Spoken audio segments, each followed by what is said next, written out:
अस्सलाम वालेकुम बच्चों, क्या हाल है? सबके उम्मीद है सब खैरियत से होंगे। चलें, आज हम अपनी मैट्रिक की मैथमेटिक्स की क्लास स्टार्ट करने जा रहे हैं। पहली क्लास है और काफ़ी बच्चों ने मुझसे कहा था कि सर चैप्टर 20 से स्टार्ट करिएगा, चैप्टर 20 से स्टार्ट करिएगा। तो मैंने चैप्टर 20 से ही स्टार्ट किया है। ठीक है, एक्सरसाइज 20.1 करेंगे। पहले मैं आपको इसका इंट्रोडक्शन बता दूं कि इसमें हमें करना क्या है। देखिए, चैप्टर का नाम है theory of quadratic equations. Quadratic equation आप 9th में पढ़ कर आएँ। ठीक है, मैट्रिक में भी शुरू में काफ़ी देखी हैं, जिसमें आप मिडिल टर्म ब्रेकिंग करते थे, क्वाड्रेटिक फार्मूला अप्लाई करते थे। वो सारी आपकी क्या होती हैं? क्वाड्रेटिक इक्वेशन होती हैं। ठीक है, तो मैं आपको यहाँ पर एक क्वाड्रेटिक इक्वेशन लिख कर दिखाता हूँ। जैसे कि ये है मेरे पास x² + 5x - 14। ठीक है, ये एक क्वाड्रेटिक इक्वेशन है। ठीक है, कैसे पता चलेगा? इसकी सबसे बड़ी पावर क्या होनी चाहिए? x² होनी चाहिए। अगर x² यहाँ पर नहीं है मतलब ये क्वाड्रेटिक इक्वेशन नहीं है। तो मैं यहाँ पे आपको एक जनरल फॉर्म क्वाड्रेटिक इक्वेशन की लिख कर अगर दिखा दूँ तो ax² + bx + c = 0, जिसमें a कभी भी 0 के बराबर नहीं हो सकता, यानी a की वैल्यू 0 नहीं हो सकती। यानी अब आपको देखे अंदाज़ा हो रहा होगा कि x² के साथ जो वैल्यू होती है उसे हम क्या कहते हैं? a। x के साथ जो वैल्यू होती है उसे हम क्या कहते हैं? b। और जो नंबर होता है यानी इन सब के बाद जो भी बचता है वो क्या कहलाता है? आपका c कहलाता है, यानी कांस्टेंट होता है। और ये = 0 रखते हैं ताकि हमें आसानी से सॉल्व कर सकें हम इन्हें। ये क्वाड्रेटिक इक्वेशन है, बिल्कुल है, क्योंकि इसमें क्या आ रहा है? x² आ रहा है। ठीक है, इसको हम सॉल्व करते हैं। ठीक है, देखें मैं क्या करूँगा यहाँ पर, या तो मिडिल टर्म ब्रेकिंग करूँगा या क्वाड्रेटिक फार्मूला लगाऊंगा। अब क्वाड्रेटिक फार्मूले की तरफ मैं नहीं जा रहा, बढ़ा नहीं रहा सवाल को, हम मिडिल टर्म ब्रेकिंग से सॉल्व करते हैं, क्योंकि आप सबको उम्मीद है कि मिडिल टर्म ब्रेकिंग आती होगी। अगर नहीं आती तो आप यहाँ पर सीख जाएंगे। देखें कैसे करेंगे हम यहाँ पे। लास्ट टर्म को हम मल्टीप्लाई कराएंगे फर्स्ट टर्म से। कितना आ जाएगा? ये 14 है, इस x² के साथ कुछ नहीं है तो 1 है, तो 14 × 1 = 14 आ जाएगा आपके पास। ठीक है, अब आपको उस 14 को ब्रेक करके क्या करना है? दो नंबर्स मिलेंगे आपको 14 को ब्रेक करके, तो उन्हें प्लस या माइनस करके आपको ये बीच वाली वैल्यू बनानी है 5x। ठीक है, 5 बनाना है आपने, प्लस करके या माइनस करके, और उन नंबर्स को दोबारा मल्टीप्लाई करें तो यही 14 बनना चाहिए। तो कैसे करेंगे? देखें, x² और -14 को कोई फ़र्क नहीं पड़ेगा। ठीक है, क्योंकि ये लास्ट टर्म्स हैं, ये ऐसे ही रहती हैं। तो मुझे क्या करना है? ये जो 14 मल्टीप्लाई करके आंसर आया है इसको ब्रेक करना है। कैसे ब्रेक करेंगे? 2 के टेबल में आता है 2 × 7 = 40। देखें, 2 + 7 करूँगा तो क्या आंसर आएगा? 9 पे चला जाएगा। 2 - 7 करूँगा तो मुझे 5x मिल जाएगा, यानी कि 5 मिल जाएगा। तो अब मैं कैसे रखूँगा यहाँ पर? 2x और 5x करके मैं इसको ब्रेक कर दूँगा, यानी इस वाली टर्म को। 5x नहीं, 7x, क्योंकि 2 और 7 में मैंने ब्रेक किया। तो 2 में से 7 माइनस होगा, क्या आंसर आएगा? बिल्कुल ठीक है, 5x ही बचेगा। अब देखना ये है कि यहाँ पे कौन सा साइन है? प्लस का साइन है, तो मुझे अपनी बड़ी वैल्यू को प्लस में रखना, छोटी वैल्यू को माइनस में रख देना है। हो गया सॉल्व। ये हो गई हमारी मिडिल टर्म ब्रेकिंग। अब हम क्या करेंगे? x कॉमन निकालेंगे। 2 में से x कॉमन आएगा तो x - 2 बचेगा। यहाँ में से 2 में से निकालेंगे हम तो 7 कॉमन आएगा प्लस का, तो x - 2 बच जाएगा = 0। देखें, दोनों ब्रैकेट सेम आ गए, मतलब हमारी ब्रेकिंग बिल्कुल परफेक्ट है। x - 2 कॉमन आएगा और x + 7 आ जाएगा = 0 हो जाएगा। ठीक है, ये बन गया मेरे पास। x - 2 भी = 0 हो जाएगा और x + 7 भी क्या हो जाएगा? 0 हो जाएगा। तो -2 उस तरफ जाकर क्या होगा? +2 हो जाएगा, और +7 उस तरफ जाकर -7 हो जाएगा। ये आ गई मेरे पास वैल्यू। किसकी आ गई? x की वैल्यूज़ आ गई। क्वाड्रेटिक इक्वेशन सॉल्व करी मैंने। मैं इसको क्वाड्रेटिक फार्मूले से भी कर सकता था। ठीक है, फार्मूला मैं यहाँ पे लिख के आपको बता देता हूँ कैसे था। -b ± √b² - 4ac/2a। अब क्योंकि मैं ज़्यादा बड़ा नहीं करना चाहता था, जल्दी से सॉल्व कराना चाहता था, तो मैंने ऐसे ही करा दिया, क्योंकि ये हमारे सवाल का मकसद नहीं है, हम इंट्रो देख रहे हैं। अब देखें क्या होगा। 2x की वैल्यूज़ आ गई। इन दोनों वैल्यूज़ को हम क्या कहते हैं? रूट्स कहते हैं। कौन सी इक्वेशन का? इस गिवन इक्वेशन का। जो भी x की वैल्यूज़ होंगी वो क्या कहलाएंगी? इस इक्वेशन के रूट्स कहलाएंगी। तो ये हैं आपके रूट्स। तो अब इस 20.1 में हमें क्या करना है? इन रूट्स को ही देखना है। इक्वेशन को बगैर सॉल्व किए हमें बताना है कि क्या होते हैं इनके रूट्स। होते क्या हैं ये नहीं बताना, कैसे होते हैं, मतलब रियल, कॉम्प्लेक्स या बराबर, ये सारी चीज़ें बतानी है हमें, ठीक है। अब रियल कौन से होते हैं, देखिए हर वो नंबर जिसे आप कैलकुलेटर में सॉल्व कर सकते हैं वो क्या कहलाएगा, रियल कहलाएगा। वो प्लस में हो, माइनस में हो, मल्टीप्लाई में, डिवाइड में, पॉइंट में, जैसे भी हो, वो हर नंबर क्या है, रियल है। कॉम्प्लेक्स कौन से नंबर्स होते हैं, कॉम्प्लेक्स वो नंबर्स होते हैं जिनमें आयोटा आ जाता है, जैसे कि 3 आयोटा, ठीक है। आयोटा आप पढ़ के आए 9 में, आयोटा वाली वैल्यूज़ अगर इन फॉर्मूले में यानी इसकी वैल्यू में आयोटा आ जाता है क्वाड्रेटिक इक्वेशन से सॉल्व करते हुए, तो वो क्या कहलाएगा, कॉम्प्लेक्स रूट्स कहलाएंगे। ये सब कुछ हमें इक्वेशन को बगैर सॉल्व किए फाइंड करना। और कैसे फाइंड करेंगे, यहाँ पर हमारे पास एक चीज़ होती है डिस्क्रिमिनेंट, सही, डिस्क्रिमिनेंट, ये एक हमारे पास चीज़ होती है। वो क्या चीज़ होती है, ये जो इस फॉर्मूले के अंदर नज़र आ रहा है रूट के अंदर, इस वैल्यू को हम कहते हैं डिस्क्रिमिनेंट, b² - 4ac। अब इसको d से भी शो करते हैं हम, और किससे भी शो करते हैं, डेल्टा से भी शो करते हैं। तो जिससे भी शो करें कोई इशू नहीं है, मैं d से शो कराता हूँ तो मैं d से ही शो कराऊंगा। अब इसकी ये वाली वैल्यू जब हम सॉल्व करेंगे, इसमें अपनी वैल्यूज़ रख के जब हम सॉल्व करेंगे, तो d का जो भी आंसर आएगा वो हमें बता देगी कि आपके रूट्स कैसे होंगे। देखें, अब मैं यहाँ पे कंडीशन आपको लिख के बताता हूँ। जब आप d को सॉल्व करेंगे और आपकी d की वैल्यू ग्रेटर देन 0 हो जाए, ग्रेटर देन 0 का मतलब क्या होता है, 0 से बड़ी, यानी कि पॉजिटिव वैल्यू। जब प्लस में आएगा आंसर तो आपका d की वैल्यू क्या होगी, खुद ब खुद 0 से बड़ी कहलाएगी, और 0 से बड़ी होगी तो ये रूट्स कैसे होंगे, roots will be real and unequal.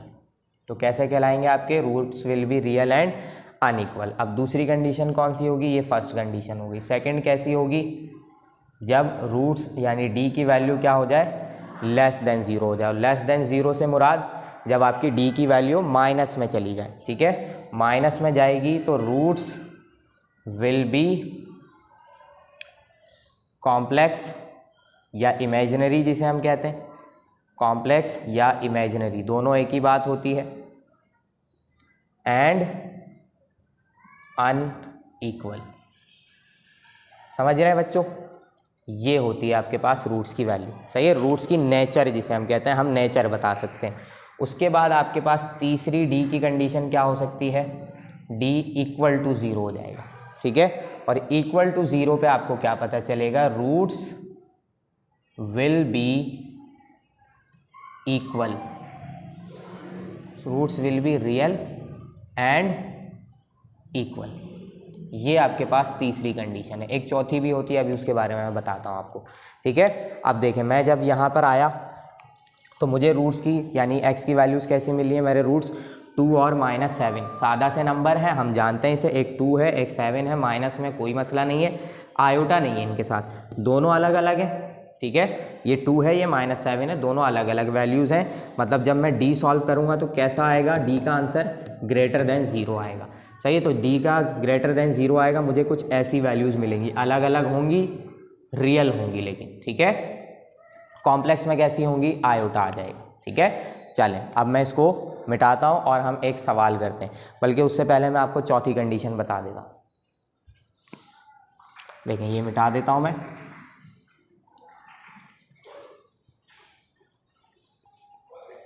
चौथी कंडीशन में आपको बताता हूँ। चौथी कंडीशन में क्या होता है, इसको यहाँ लिखता हूँ चौथी वाली को, जब d आपका परफेक्ट स्क्वायर बन जाए, क्या हो जाए, परफेक्ट स्क्वायर, यानी d की वैल्यू क्या है, बिल्कुल परफेक्ट स्क्वायर में आए, तो रूट्स कैसे होंगे, रूट्स विल बी रैशनल कहलाएंगे। क्या कहलाएंगे, रैशनल कहलाएंगे, सही है। यानी अपॉन में भी आ सकते हैं, वो होते हैं आपके रैशनल रूट्स, ठीक है। अपॉन में हो जाएंगे, या क्या कहते हैं, टर्मिनेटिंग वैल्यूज़ होंगी, मतलब पॉइंट में उनकी वैल्यूज़ होंगी, तो वो क्या कहलाएंगे, आपके पास रैशनल रूट्स कहलाएंगे। कब ऐसा होगा, जब आप d को सॉल्व करेंगे और d एक परफेक्ट स्क्वायर बनेगा, यानी d की वैल्यू जैसे कि 16 आ गई या 81 आ गई, ये सारे क्या हैं, एक स्क्वायर हैं, किस नंबर के, 16 4 का स्क्वायर है, 81 9 का स्क्वायर है। इस तरीके से क्या होते हैं, ये आपकी d की वैल्यूज़ मिलती है। और अगर से परफेक्ट स्क्वायर बन गए तो रूट्स आप क्या कहेंगे कि रूट्स आर रैशनल, ठीक है, ये मैंने कंडीशंस आपको लिख के बता दी। अब जब मैं इस कंडीशन को अप्लाई करूँगा तो आपको ये अच्छे से और समझ में आएंगी। चलते हैं हम इसको क्वेश्चन पे लेके चलते हैं, एक्सरसाइज पे। चलें बच्चों, अब हम आ गए किस पे, इसके क्वेश्चन नंबर 1 पे। देखें सवाल क्या लिखा हुआ, यूज़ डिस्क्रिमिनेंट। सवाल आपको साइड में नज़र आ रहा होगा, सवाल काफ़ी बड़ा लिखा हुआ, मैंने सिर्फ काम की चीज़ लिख ली। Use discriminant find the nature of the roots, किसके, इन इक्वेशन से। सवाल साइड में देखिएगा आप, ठीक है, पूरा नज़र आ रहा होगा आपको। क्या करेंगे हम यहाँ पर, डिस्क्रिमिनेंट को यूज़ करके रूट्स की नेचर बताएंगे। देखें एज वी नो, क्या जानते हैं हम, d is equal to B square minus 4ac, ठीक है। a की वैल्यू क्या होगी, पहले a b c सारी वैल्यूज निकाल लेते हैं। मैंने बताया था वहाँ पे लिखी हुई थी जनरल क्वाड्रेटिक इक्वेशन, ठीक है। x स्क्वायर के साथ जो भी होता है वो a होता है, x के साथ जो होगा वो आपका b होगा। क्या मौजूद है, 5 है, और ये जो नंबर बच रहा है आपका ये क्या कहलाएगा, आपका c कहलाएगा। और c अगर यानी कोई भी वैल्यू अगर माइनस में तो उसके साथ माइनस लगेगा, अगर प्लस में तो कोई इशू नहीं है। तो एक्स स्क्वायर के साथ हमेशा a, x के साथ b, और ये वाला नंबर क्या हो जाएगा, c हो जाएगा। अब हम यहाँ पर वैल्यूज पुट करते हैं। d की वैल्यू हमें बताएगी, जो हमने तीनों चारों कंडीशन लिखी थी उसी के हिसाब से सॉल्व करना है। b की जगह क्या आ जाएगा, 5 स्क्वायर लगा दिया, -4, a की जगह 1 और c की जगह -6, ठीक है। 5 का स्क्वायर करूँगा मैं 25 हो जाएगा। 4 1 ज़ा 4, पहले माइनस माइनस प्लस कर देता हूँ, 4 1 ज़ा 4, 4 6 ज़ा 24, 24 प्लस 25 कितना हो जाएगा, 49। डी की वैल्यू आ गई, क्या ये 0 से छोटी है, नहीं, पॉजिटिव आ रही है, मतलब D is greater than 0। So the roots are real and unequal. सही, रूट्स क्या हो जाएंगे, रियल एंड अनइक्वल हो जाएंगे, किसके, इस इक्वेशन के, ठीक है। जब आप x की वैल्यू निकालेंगे तो कुछ अलग अलग रूट्स आएंगे, मतलब रियल नंबर्स होंगे आपके पास। कैसे पता चला मुझे, इस d की वैल्यू से। d की वैल्यू क्या है, ग्रेटर देन 0 है, मतलब पॉजिटिव आ रही है, तो रूट्स कैसे होंगे, रियल एंड अनइक्वल होंगे। है ना आसान काम। बिल्कुल इसी तरीके से मैं आपको एक और सॉल्व कराता हूँ। मैंने पार्ट 2 लिख लिया यहाँ पर। अब हम क्या करेंगे, इसको सॉल्व करके देखेंगे बिल्कुल इसी तरीके से जैसे ये किया हमने, ठीक है। पहले तो आप चेक कर लें क्या ये क्वाड्रेटिक इक्वेशन है। कैसे पता चलेगा, बताया था मैंने, एक्स स्क्वायर यानी कि सबसे बड़ी पावर 2 वाली आनी चाहिए, यानी एक्स स्क्वायर मौजूद है मतलब क्वाड्रेटिक इक्वेशन है, तो हम इसे सॉल्व कर सकते हैं। देखें एक्स स्क्वायर, अब ये 6x यहाँ प्लस है, उस तरफ आकर -6x हो जाएगा, इक्वल टू 0 हो गया, ठीक है। अब आप कहेंगे सर इसमें तो 3 वैल्यूज़ तो है ही नहीं, ये वाली वैल्यू तो है ही नहीं नंबर वाली, नहीं है तो कोई इशू नहीं है, ठीक है। हम सॉल्व करेंगे, हमें अपना काम करना आता है।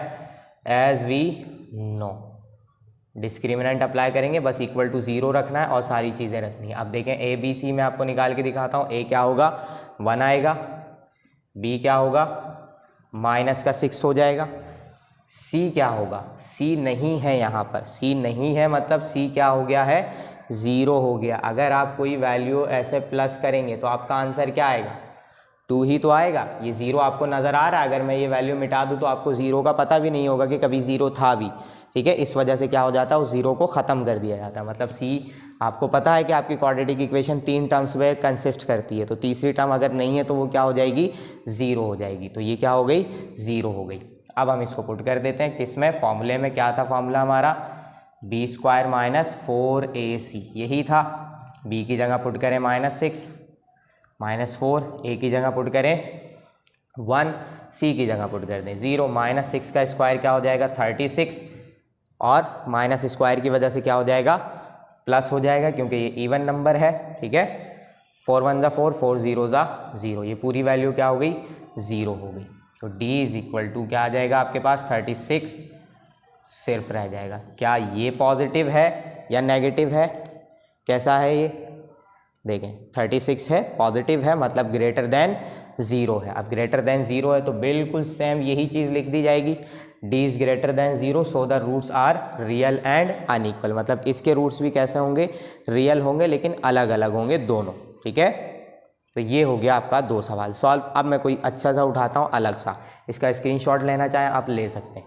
चलें बच्चों देखें, अब मैंने कौन सा उठाया, इसका पार्ट 4 उठाया। पार्ट 3 आसान है, उसको हम छोड़ सकते हैं, मैं छोड़ सकता हूं क्योंकि मैं समझा रहा हूं, ठीक है। आप जब अपनी कॉपी में करेंगे तो कंडीशन के हिसाब से आपको उसको सॉल्व करना होगा। आंसर जो भी आएगा वो वाला क्या कहते हैं आंसर आपने लिख देना है कि डी इज़ ग्रेटर देन 0 या लेस देन 0। अब देखें, पहले मैं ये सॉल्व करता हूँ, ठीक है।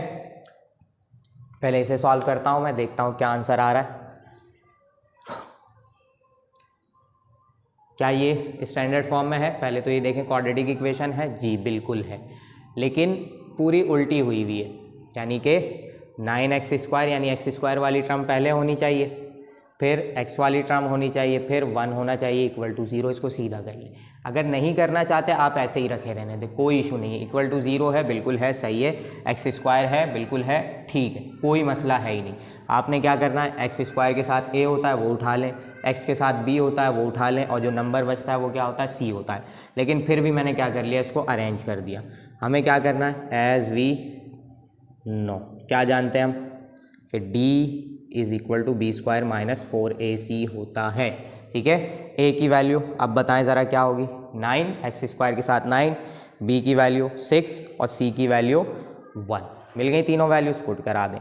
d is equal to b की जगह आ जाएगा 6 और 4, a की जगह आ जाएगा 9 और c की जगह आ जाएगा 1। रख दी तीनों वैल्यूज़ मैंने, पुट करा सॉल्व करते हैं इसको। 6² इज़ 36, 4 9 ज़ा 36, 36 1 ज़ा 36, 36 माइनस 36 क्या बचेगा, 0। d की वैल्यू क्या आ गई, 0। अब 0 है तो क्या कंडीशन थी, d is equal to 0, so roots are real and equal. सही, ये वाहिद कंडीशन है जिसमें रूट्स क्या होते हैं, इक्वल हो जाते हैं। जब d की वैल्यू 0 होगी मतलब दोनों x की वैल्यू सेम आएंगी। अगर एक 4 आ रही है तो दूसरी भी 4 आएगी, अगर एक 2 आ रही है तो दूसरी भी 2 आएगी, अगर एक 1 आ रही है तो दूसरी भी 1 आएगी। कैसे पता चल रहा है हमें, ये d को सॉल्व करके पता चल रहा है। ये d हमें सब कुछ बता देगा। आगे के जो सवाल हैं सब इस डिस्क्रिमिनेंट पे ही बेस करेंगे, ठीक है। अब मैं कोई एक और नया सवाल उठाता हूँ अच्छा सा, देखते हैं उसमें क्या होगा। मैं उठाता हूँ यहाँ से, देखें पार्ट 8 उठाता हूँ मैं, ठीक है। आप भी ये सोच रहे होंगे कि सर पार्ट 8 करवा देते, मैं भी करवा देता हूँ। 3x² प्लस 9 इक्वल टू 0, ठीक है। देखें क्या कह रहे हैं ये हमें, solution 3x² plus 9 equal to 0। दो चीज़ें आपने चेक करनी होती है हमेशा, क्या क्या, x² होना चाहिए, बिल्कुल है, क्वाड्रेटिक हो गई, ठीक है। और क्या होना चाहिए, और ये होना चाहिए कि इक्वल टू 0 रहना चाहिए, ताकि आप प्लस माइनस की गलती ना करें, ठीक है। क्या करेंगे हम, एज वी नो, अप्लाई कर देंगे हम डायरेक्ट डिस्क्रिमिनेंट, ठीक है। करते हैं अप्लाई, क्या क्या आंसर आएगा देख लेते हैं। d is equal to b² minus 4ac, ये था फॉर्मूला।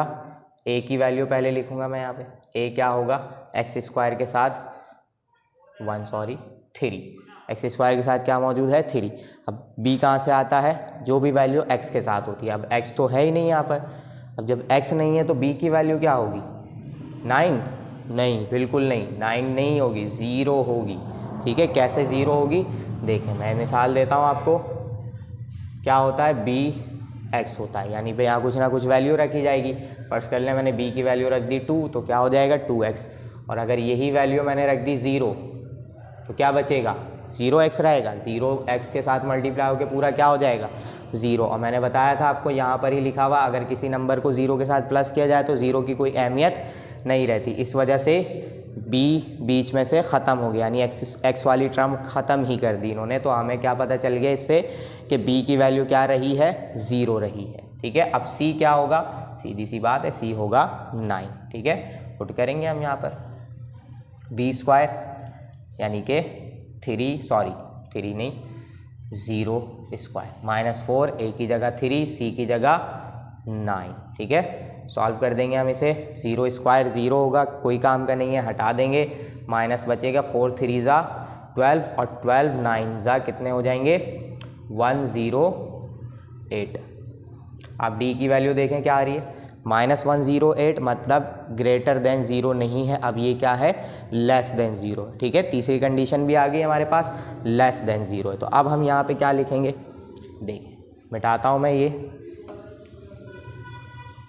ठीक है, अब हमारी कंडीशन क्या होगी, ये बीच वाली यानी दूसरी कंडीशन थी, मैंने क्या बताया था, when d is less than zero है, सो रूट्स विल बी नहीं लिखूंगा मैं यहाँ पे, रूट्स आर कॉम्प्लेक्स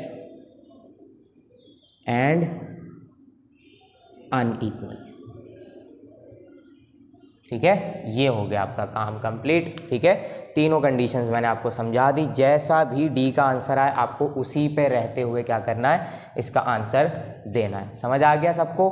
ठीक है, ये मैंने क्वेश्चन नंबर 1 करवा दिया, अब बाकी मैं आपको कराऊंगा अगली क्लास में। ठीक है, और अगली क्लास में हम इसके अच्छे अच्छे सवाल करेंगे और उससे हम वैल्यूज़ भी फाइंड करेंगे। ठीक है, फिर मिलते हैं इंशाल्लाह नेक्स्ट क्लास में। अल्लाह हाफिज़।